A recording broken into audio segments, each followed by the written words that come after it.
بسم اللہ الرحمن الرحیم۔ السلام علیکم۔ اردو ناول ہب میں خوش آمدید۔ میرا دیور سبزی فروش تھا۔ وہ ہر روز کام پر جانے سے پہلے ساری سبزی میرے سامنے رکھ دیتا اور کہتا، بھابھی اس کو دھو دو، تمہارے ہاتھوں سے دھوئی ہوئی سبزی بہت مہنگے داموں فروخت ہوتی ہے۔ میں اپنے دیور کی بات سن کر حیران رہ جاتی، مگر کچھ کہے بنا ہی ساری سبزی دھو دیتی۔ اب مجھے ہر روز ایسا ہی محسوس ہوتا تھا جیسے کوئی مجھے دیکھ رہا ہے۔ ایک دن میں نے اپنی جگہ پڑوسن کو سبزی دھونے پر لگا دیا اور خود کچن کے باہر چھپ گئی۔ ابھی تھوڑی ہی دیر گزری تھی، یہ دیکھ کر تو روح ہی فنا ہو گئی کہ میرا دیور چھپ کر مجھے دیکھ رہا تھا، اور پھر اس نے اپنا میرا نام ثانیہ ہے۔ میرا تعلق متوسط طبقے سے تھا۔ ابو پھلوں کی ریڑھی لگایا کرتے تھے، مگر میری قسمت اچھی تھی جو میرے لیے ایک ایسے لڑکے کا رشتہ آ گیا جو بیرون ملک کام کرتا تھا اور اچھا خاصا کماتا تھا۔ جس چیز کو بھی اس بات کے متعلق علم ہوتا وہ میری قسمت پر رشک کیے بنا نہ رہ پاتا۔ میں خود بھی مسرور تھی کہ چلو غربت بھری زندگی سے جان تو چھوٹے گی۔ رشتہ مناسب تھا، اس لیے جھٹ منگنی ہوئی اور پٹ بیاہ ہو گیا۔ میں تیمور کے گھر رخصت ہو کر گئی تو یہ دیکھ کر حیران رہ گئی تھی کہ ان کا گھر بھی ہمارے گھر جیسا ہی واجبی سا تھا۔ مجھے یہ سب دیکھ کر حیرت ہوئی تھی، کیونکہ میں نے تو سن رکھا تھا کہ میرا شوہر بہت کماتا ہے۔ خیر، مجھے میرے شوہر کے کمرے میں بٹھا دیا گیا تھا۔ تھوڑی دیر گزری تو تیمور کمرے میں آ گئے تھے۔ میں شرما گئی تھی۔ تیمور نے میرا گھونگھٹ پلٹا تو تعریفوں کے پل باندھ دیے تھے۔ وہ کہنے لگے، ثانیہ تم بلا شبہ ایک بہت ہی حسین لڑکی ہو۔ میں نے تمہاری تصویر دیکھی تو تم پر فدا ہو گیا اور امی سے کہا کہ شادی کروں گا تو اسی لڑکی سے کروں گا۔ میں خوش ہو گئی، مگر مجھے یہ دیکھ کر بڑا عجیب لگ رہا تھا کہ میرے شوہر نے مجھے منہ دکھائی میں کوئی تحفہ نہیں دیا تھا۔ میں انتظار ہی کرتی رہ گئی تھی۔ منہ سے بھی کچھ نہیں بولی کہ شادی کی پہلی ہی رات اپنے شوہر سے شکوہ کرتی اچھی نہیں لگوں گی۔ میں نے خود کو یہ سوچ کے تسلی دینے کی کوشش کی کہ چلو اتنا ہی شکر ہے کہ میں اپنے شوہر کو اچھی تو لگی ہوں۔ خیر، صبح ہوئی، میری ساس میرے لیے کمرے میں ہی ناشتہ بنا کر لے آئی تھی۔ مجھے یہ سب اچھا نہیں لگ رہا تھا، کیونکہ وہ بہت ہی زیادہ ضعیف ہو چکی تھی اور کمر جھکا کر چلتی تھی۔ میں نے اپنی ساس سے کہہ دیا تھا کہ اب آپ کو کسی قسم کی پریشانی کی کوئی ضرورت نہیں ہے، کیونکہ آپ کی بہو آ گئی ہے۔ گھر کے سارے کام میں ہی دیکھا کروں گی۔ میری یہ باتیں سن کر میرا شوہر بہت خوش ہو گیا تھا۔ وہ کہنے لگے، ثانیہ میں بہت خوش نصیب ہوں جو مجھے تمہارے جیسی اچھی بیوی ملی ہے۔ اب میں کچن میں کام بھی کرنے لگی تھی تو مجھ پر یہ حقیقت کھل گئی تھی کہ ہمارے گھر کے حالات اتنے اچھے نہیں تھے۔ بڑی مشکل سے گزر بسر ہوتا تھا۔ اب میں نے اس بات کا تذکرہ اپنے شوہر سے کیا تو وہ کہنے لگا، ثانیہ دراصل ہم نے تم لوگوں سے ایک بہت بڑی بات چھپائی ہے۔ میں تو تیمور کی بات سن کر ہی دھک سے رہ گئی تھی۔ میں نے دل پر ہاتھ رکھ لیا اور بولی، تیمور کیا بات ہے، مجھے بھی تو بتائیں۔ تیمور کہنے لگا، میں ابھی قطر گیا نہیں ہوں، میرا ویزا بن گیا ہے، مگر ابھی تک میری سیٹ نہیں ہوئی۔ ہم نے رشتے والی عورت کے کہنے میں آ کر تم لوگوں سے جھوٹ بولا تھا، کیونکہ اس سے قبل ہم نے جہاں بھی رشتے کی بات چلائی وہ ہماری غربت دیکھ کر اپنی بیٹی دینے سے انکار کر دیتے تھے۔ امی اب بہت بوڑھی ہو چکی ہیں، ان سے گھر کے معاملات دیکھے نہیں جاتے۔ وہ چاہتی تھیں کہ قطر جانے سے پہلے میں شادی کر لوں۔ تیمور کی باتیں سن کر تو میری آنکھوں میں آنسو آ گئے تھے۔ میں نے یہ تو نہیں سوچا تھا، میں تو اپنے گھر کی غربت سے تنگ تھی، مگر یہاں آ کر بھی مجھے غریبی کا ہی سامنا کرنا پڑا تھا۔ میری آنکھوں میں آنسو دیکھ کر تیمور نے میرا ہاتھ تھام لیا تھا اور بولا، مجھے معاف کر دو ثانیہ، میں نے تمہارا دل دکھایا ہے، مگر تم سے وعدہ کرتا ہوں کہ میں اتنی محنت کروں گا کہ تمہیں وہ ہر چیز لے کر دے سکوں جس کی تمہیں خواہش ہو۔ گو کہ مجھے تیمور کے گھر والوں کا جھوٹ بولنا اچھا نہیں لگا تھا، مگر میں کیا کر سکتی تھی؟ انسان اپنے نصیبوں سے تو نہیں بھاگ سکتا۔ میری قسمت میں غربت لکھی تھی تو اب میں کر بھی کیا سکتی تھی؟ میں اپنے گھر کا ماحول تو خراب کرنے سے رہی۔ خیر، کچھ دن گزرے تو تیمور میرے پاس آئے۔ وہ بڑے خوش دکھائی دے رہے تھے۔ کہنے لگے، میری قطر کی سیٹ ہو گئی ہے، ٹھیک 2 دن بعد میں قطر کے سفر پر روانہ ہو جاؤں گا۔ تیمور ایک بہت ہی اچھا شوہر ثابت ہوا تھا، اس لیے اس کے جانے کا سوچ کر ہی میرا دل بیٹھنے لگا تھا۔ میں نے تیمور کا ہاتھ پکڑ لیا اور بولی، آپ یہاں کوئی کام کاج کر لیں، ہم گزارا کر ہی لیں گے۔ تیمور مسکرا دیا اور کہنے لگا، میرا سسر پھلوں کی ریڑھی لگاتا ہے جبکہ میرا چھوٹا بھائی سبزی فروش ہے۔ اب تم خود کہو میں کس چیز کی ریڑھی لگانے لگوں؟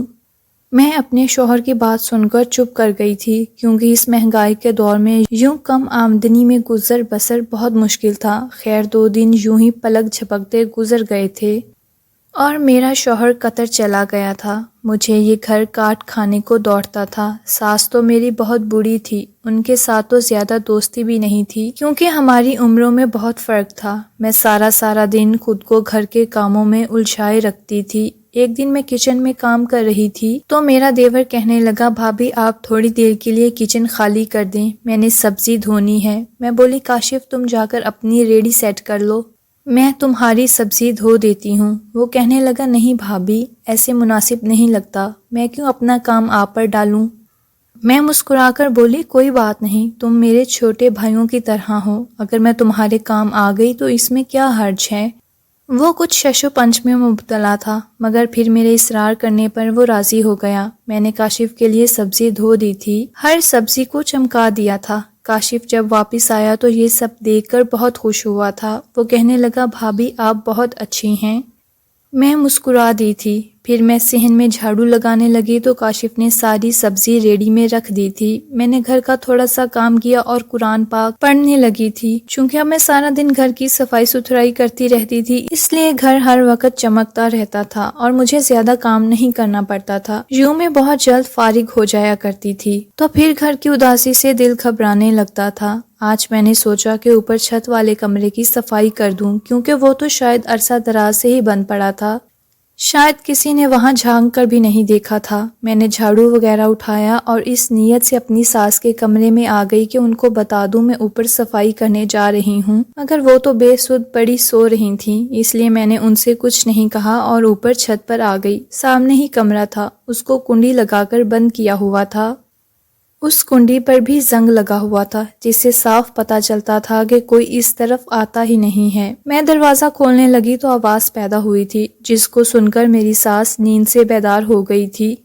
یوں تو میری ساس صحن میں بھی کمر جھکا کر چلتی تھی مگر آج نہ جانے ان میں اتنی طاقت کیسے آ گئی تھی کہ وہ آنن فانن ہی چھت پر پہنچ آئی تھیں۔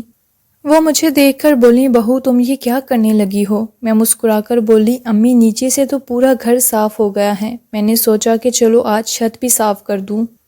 میری ساس نے میرا ہاتھ پکڑ لیا اور بولی نیچے چلو، اس کمرے کو کھولنے کی اجازت نہیں ہے، یہ کمرہ میں نے ہی سالوں پہلے بند کیا تھا، تب سے یہاں کوئی نہیں آیا۔ اب مجھے تجسس ہونے لگا تھا۔ میں بولی کیوں امی ایسی بھی کیا خاص بات ہے اس کمرے میں؟ میری ساس یوں تو ایک نرم مزاج خاتون تھی مگر آج تو ان کا پارا آسمان سے باتیں کر رہا تھا۔ وہ کہنے لگی جب میں نے ایک بار کہہ دیا ہے کہ یہ کمرہ نہیں کھلے گا تو بس پھر نہیں کھلے گا، تمہیں زیادہ سوال جواب کرنے کی ضرورت نہیں ہے، نیچے چلو۔ اب میں بھلا اپنی ساس سے کیا کہتی اور کیا نہ کہتی، بس دل میں ہزاروں سوال لے کر نیچے آ گئی تھی۔ شام میں تیمور کا فون آیا تو میں نے آج والا واقعہ ان کے بھی گوش گزار کر دیا تھا۔ میرا مقصد تو یہی تھا کہ ان سے استفسار کروں گی کہ بھلا اس خفیہ کمرے میں کیا ہے، مگر میری بات سنتے ہی وہ بھی غصے میں آ گئے تھے۔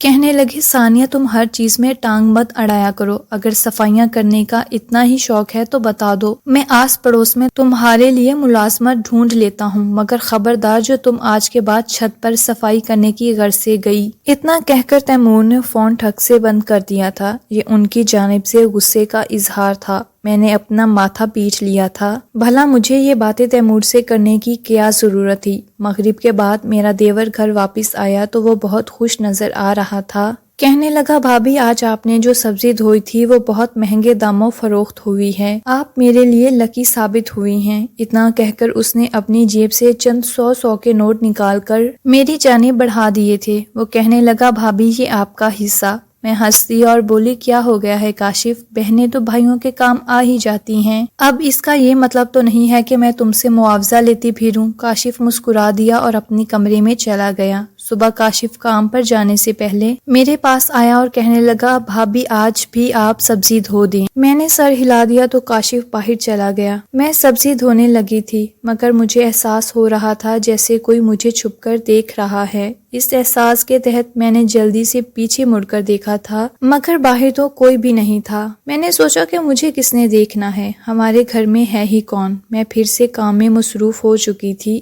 مگر مجھے بار بار احساس ہوتا تھا کہ مجھے کوئی دیکھ رہا ہے۔ میں سبزی دھو کر باہر آ گئی تو فوراً سے کاشف آ گیا۔ وہ بولا بھابی سبزی دھو دی آپ نے؟ میں نے سر ہلا دیا تو وہ میرا شکریہ ادا کر کے چلا گیا تھا۔ اب ہر روز یوں ہی ہونے لگا تھا۔ کاشف مجھے سبزی دھونے کا کہا کرتا تھا اور میں جیسے ہی کچن میں جاتی تو مجھے محسوس ہوتا کہ مجھے کوئی دیکھ رہا ہے۔ میں نے غور کیا تو مجھ پر یہ حقیقت آشکار ہوئی تھی کہ پورے دن میں مجھے اس قسم کا کوئی وہم نہیں ہوتا تھا۔ فقط جب میں کاشف کی دی ہوئی سبزی دھونے لگتی تب ہی مجھے ایسا محسوس ہوا کرتا تھا۔ میں اب اس چھپن چھپائی سے تنگ آ چکی تھی۔ میں جانتی تھی کہ مجھے دیکھنے والا کوئی نہیں ہے مگر میں اپنا وہم دور کرنا چاہتی تھی، اس لیے اپنی پڑوسن کو گھر بلا لیا اور بولی رضیہ تم یہ سبزی دھو دو، میرے ہاتھوں میں بہت درد ہے۔ رضیہ بہت اچھی لڑکی تھی، وہ اکثر میرے کام آتی تھی۔ آج بھی اس نے حامی بھر لی تو میں نے اس کے سر پر اپنا دوپٹہ ڈال دیا اور بولی اس کو اوڑھ لو۔ وہ کہنے لگی نہیں اس کی ضرورت نہیں ہے۔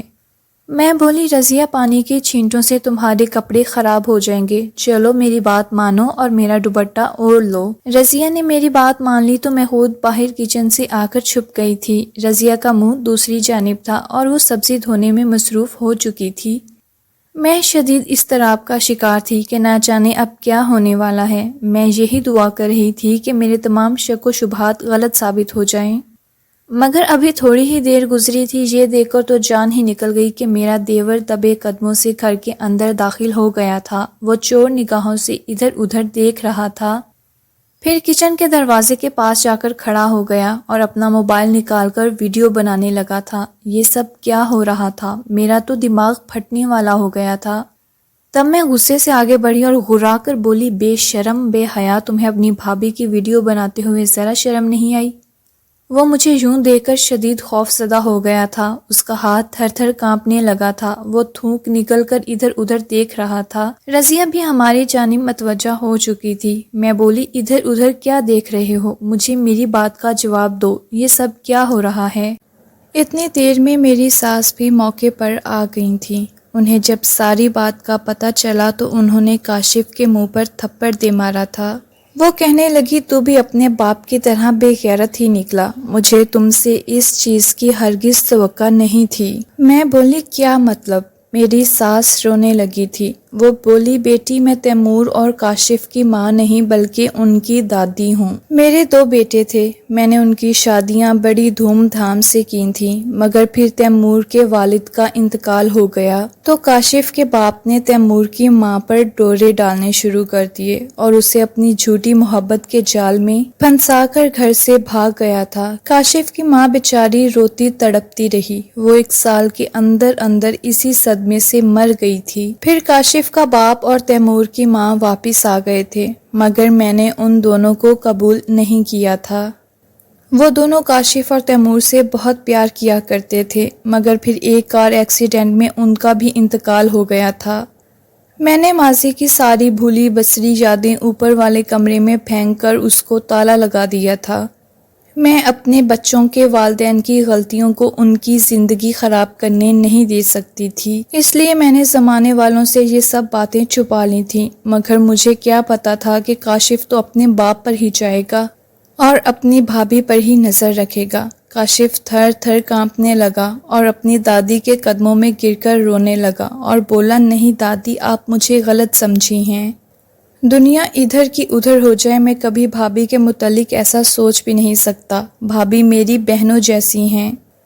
دراصل میں سارا دن سڑکوں پر مارا پھرتا اور سبزی بیچتا تھا مگر میری سبزی بکتی ہی نہیں تھی۔ میں نے سوچا کہ آن لائن کام شروع کر لیتا ہوں، اس کے لیے میں نے فیس بک پر پیج بنا لیا اور اشتہار دینے لگا۔ ایک دن بھابھی سبزی دھونے لگی تو میں نے چوری چھپے ان کی ویڈیو بنا لی اور لکھ دیا کہ ہمارے ہاں سبزی کی صفائی ستھرائی کا کام بخوبی کیا جاتا ہے، صاف ستھری صحت بخش سبزی خریدنے کے لیے ہم سے رابطہ کریں۔ اس دن مجھے بہت زیادہ آرڈر آئے تھے۔ میں بھابھی کے پردے کا خیال کرتا تھا اور ویڈیوز میں ان کا چہرہ نہیں لاتا تھا۔ اس طرح میرا کام بھی خوب چل پڑا۔ بھابھی آپ مجھے معاف کر دیں، میں نے آپ کی اجازت کے بغیر یہ سب کیا، مگر آپ میرے لیے بہت ہی قابل ہستی ہیں، میں آپ کا بہت احترام کرتا ہوں۔ میں نے کاشف کی باتیں سنی تو مجھے اس پر ترس آ گیا اور اسے معاف کر دیا۔ چند ماہ بعد ہی میرے شوہر نے مجھے کویت بلا لیا تھا اور اب ہم ایک خوشحال اور پرسکون زندگی گزار رہے ہیں۔ آج کی کہانی سننے کا بہت شکریہ۔ مزید اسی طرح کی انٹرسٹنگ سٹوری سننے کے لیے میرا چینل سبسکرائب کر لیں۔ شکریہ۔